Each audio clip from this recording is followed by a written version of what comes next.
Decibella and Her 6-Inch Voice, written by Julia Cook, illustrated by Anita Dufala. My name is Isabella, but sometimes people call me Decibella, and I have no idea why.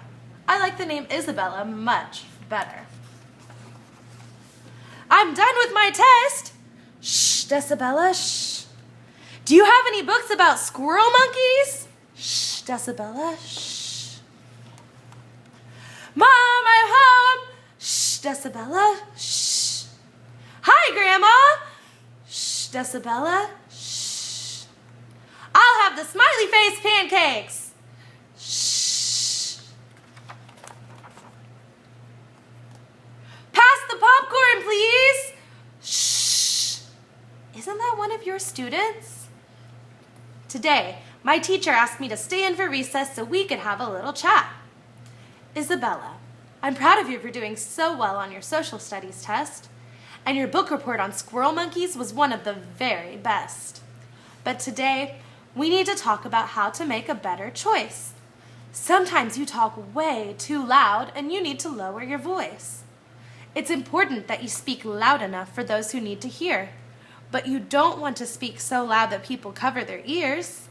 It kind of bugs others when your voice is way too loud. Sometimes you need to talk softer, and I can show you how. Most of the time when we are working in the classroom, you need to use your 6-inch voice. What's that? Your 6-inch voice is halfway between your whisper voice and your table talk voice. My what? Isabella, you have 5 voice volumes, and you get to decide which one works best for you and others when you're trying to get things done. There's whisper, 6-inch, table talk, strong speaker, and outside. Let's use the word slurpadoodle and give each of them a try. Slurpa-whata? Slurpadoodle. Table talk. Let's start in the middle. Say slurpadoodle in your table talk voice. That's the voice that I'm using right now. It's your regular talking voice. Slurpadoodle. This is the voice you will use the most. It's how people talk on TV. It's not too loud and it's not too soft. It's as regular as can be. Use your table talk voice when you are hanging out with your friends at the mall, talking on the phone, or talking to others at the dinner table. Now shout slurpadoodle as loud as you can. Slurpadoodle! This is what your outside voice sounds like. You can hear it from far away. Use it to cheer on your team at a game or when you go outside to play.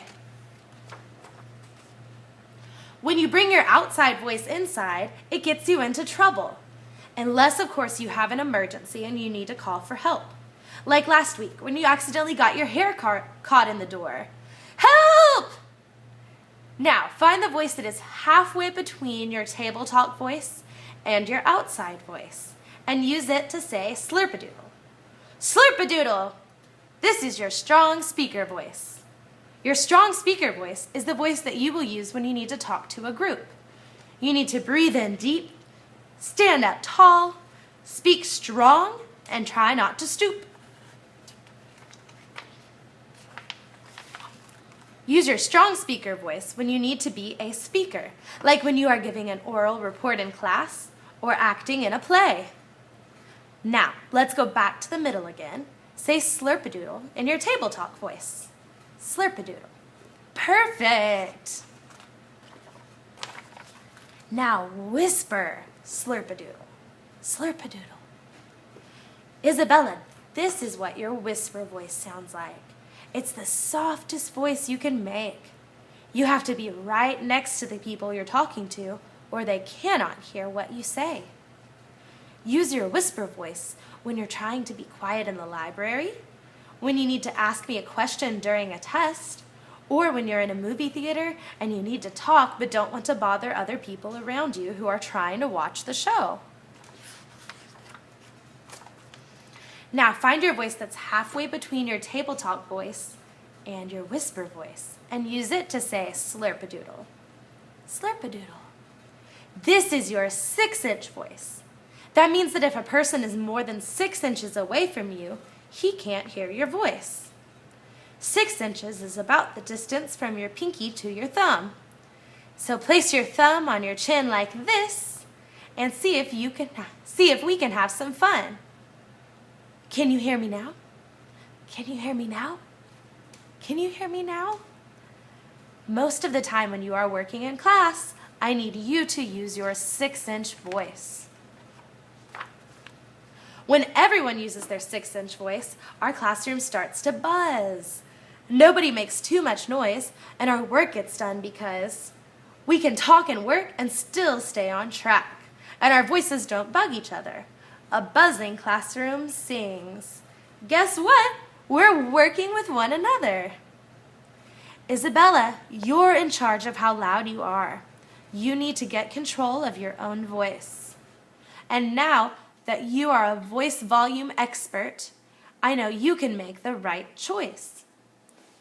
Whisper, 6-inch, table talk, strong speaker, outside. I'm done with my assignment. Thank you, Isabella, for using your 6-inch voice while we are working in the classroom. Do you have any books about 3-toed sloths?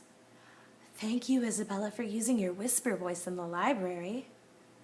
My report today is about the planet Mars. Isabella, I love the way you used your strong speaker voice when you gave your oral report. Hi, Grandma. Hi, Isabella. It's so great to hear your voice. Ready or not, here I come! I just love it when I can be as loud as I want. Ta-da! Now that I'm a voice expert, I think about what voice to use. My 6-inch voice works best in class, but when I'm outside, I get to choose. I never bring my outside voice inside because it's way too loud, unless I'm at a basketball game and I'm cheering with the crowd. Now other kids don't call me Decibella because I know what voice to use.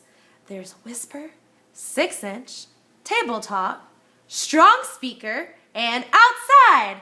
I get to choose. Mom! Of course, I can use my outside voice inside if there's a need for urgency. Like last week when I caught my hair in the door. Now that was a true emergency. The end.